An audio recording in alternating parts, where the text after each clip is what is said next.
जमलेल्या सर्व शेतकरी बांधवांना आज या ठिकाणी मी वेगळं काही सांगायची गरज नाहीये, परंतु हे जे ऐकणारं प्रशासन आहे शेतकऱ्याचीच पोरं आहेत.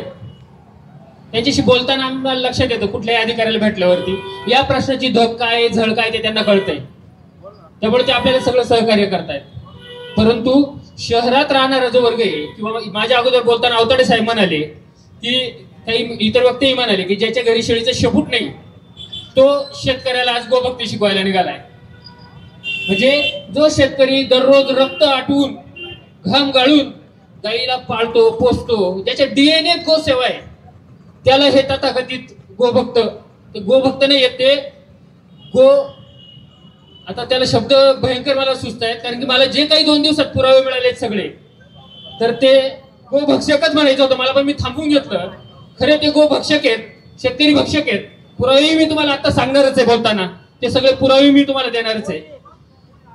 आता गावागावातली परिस्थिती तुम्ही बघा, शेतकरी इतका जीव त्या जनावरावर असतो पण नाईलाज आहे. जर त्या गोऱ्याला दूध पाजत राहिलं तर दुसरीकडे कुठेतरी कामाला जावं लागेल किंवा शेती विकायला लागेल आणि पैसे आणून त्या पशुखाद्याचे पैसे आणि जे काही मल्टीव्हिटॅमिन जनावराला द्यावे लागतात त्याचे पैसे, हे सगळे खर्च शेतकऱ्याला त्या पद्धतीने भरावे लागतील. डेअरीतून दुधाचा 1 रुपया घरात येणार नाही, आजही येतोय असा त्याचा अर्थ नाही. त्यामुळे नाईलाज म्हणून लोक दूध पाजायचं बंद करतं, कोण कमी पाजतं, कोण डोळ्याने काय व्हायचं ते होऊ दे म्हणून कुठेतरी नेऊन सोडून देतं अगोदरच, आणि कुत्रे यांचे लचके तोडत आहे. म्हणजे जे खरंच गायीवरती ज्यांचं प्रेम आहे त्याला देखवाल का कुत्र गायीचं लचकं तोडत असताना, वासराचं लचकं तोडत असताना देखवाल का? हे भामटे गोरक्षक ज्यांना किंमत थोडीशी काडीची गायीचं प्रेम नाहीये. चंद्रकांत झटाले म्हणून एक अभ्यासक आहे, शेतकरी अभ्यासक आहे, त्यांनी तर एक लेख लिहिला याच्यावरती, गोरक्षक धर्म की धंदा. तो लेख मी आज सगळीकडे सगळ्या आपल्या मीडियावरती देईलच.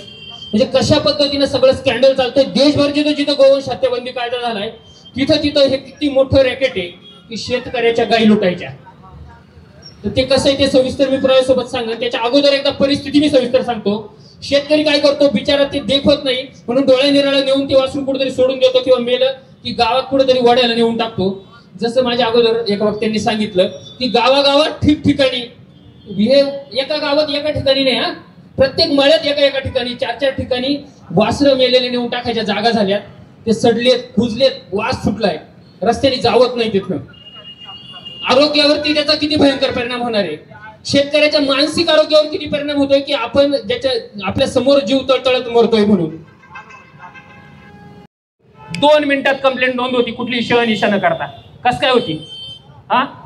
इथं माजी आमदार माजी मंत्र्यांची पोरगी 40 वर्ष सत्तेत राहिलेला माणूस, तिला 2 दिवस यांनी उन्हात बसवले, हजारो माणसं गोळा करून एक कंप्लेंट नोंदवायला. हे आमच्या अनिकेतवरती हल्ला झाला मारण, आजपर्यंत कंप्लेंट नाही, साधी एनसी नोंदवली फक्त.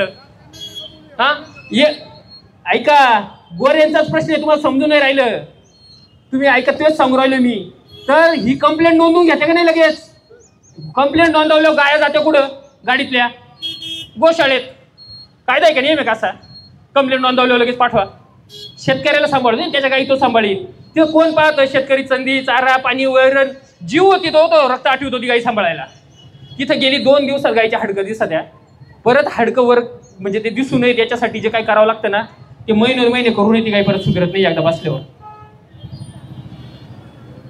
तर पोलीस इतक्या पटकन कंप्लेंट नोंदवून घेतात, त्याच्यानंतर गाई तिकडे जाते, तिथं गेल्यानंतर शेतकऱ्याला परत गाई मिळत नाही, गाई जाते बाजारात. बाजारात कोणी घेतं? पुराव्यानिशी बोलतोय मी, लिंक मी माझ्या फेसबुकच्या अकाउंटवर आज टाकेल. एक शेतकरी आहे, त्यानं सांगितलं माझ्या 3 म्हशी होत्या, गाडी पकडली, गोशाळेत नेली, त्याच्यानंतर मला गाई घ्यायच्या म्हणून कोणातरी फोन आला, तुम्हाला गाई घ्यायची आहे का? मी म्हटलं घ्यायची आहे, व्हिडिओ पाठवला माझ्याच गाई. पोलिसांना सांगितलं, पोलीस म्हणे नाही पुरावा पाहिजे. मग त्यानं काय केलं, घ्यायच्या म्हणजे घेऊन ॲडव्हान्स पाठवला पैसे. त्या गाई त्याच्याजवळ आल्या आणि मग पोलिसांना बोलवलं, तेव्हा ती केस नोंदवली आणि प्रकरण उघडकीस आलं. आणि त्या म्हशी गायने म्हशी त्याच्या म्हशी त्याला ताब्यात मिळाल्या.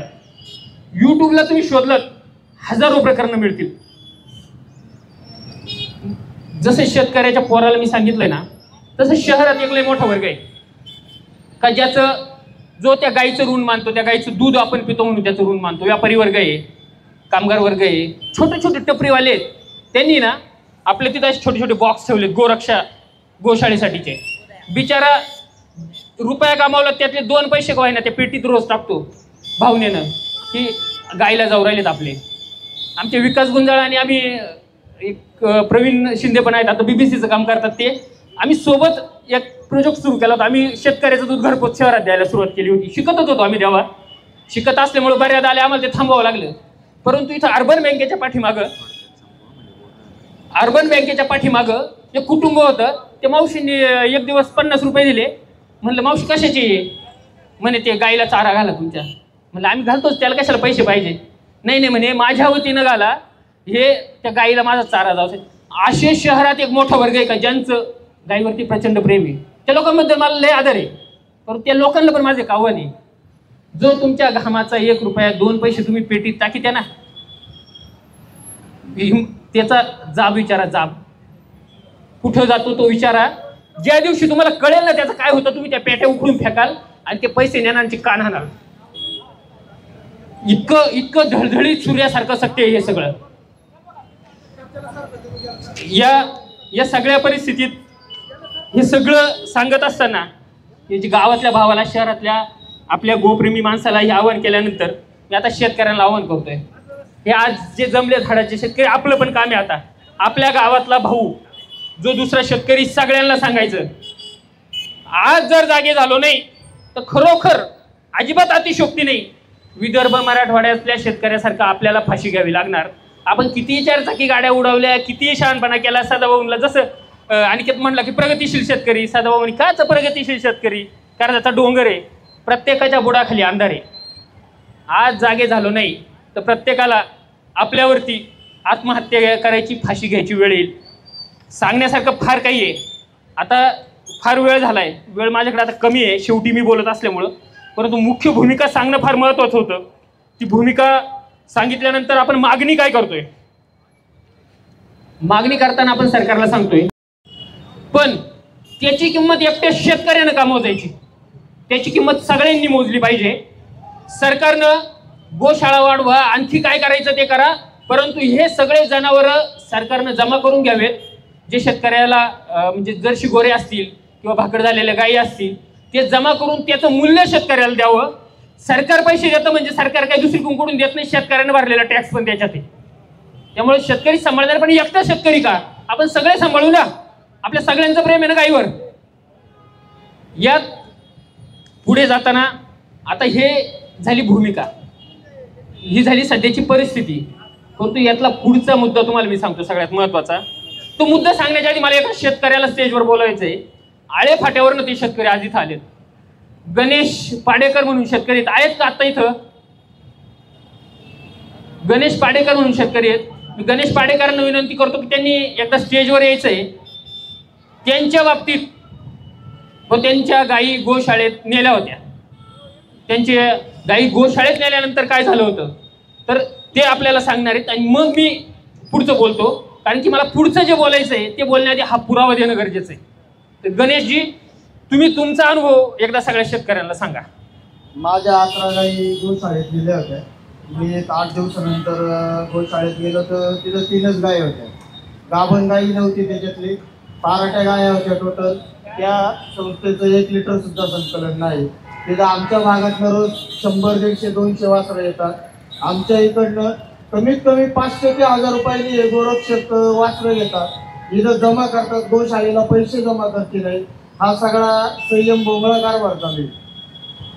हे शेतकऱ्याला न्याय भेटला पाहिजे. आज या दुग्ध व्यवसायावर काही जणांचे घर चुली पेटल्या जातात.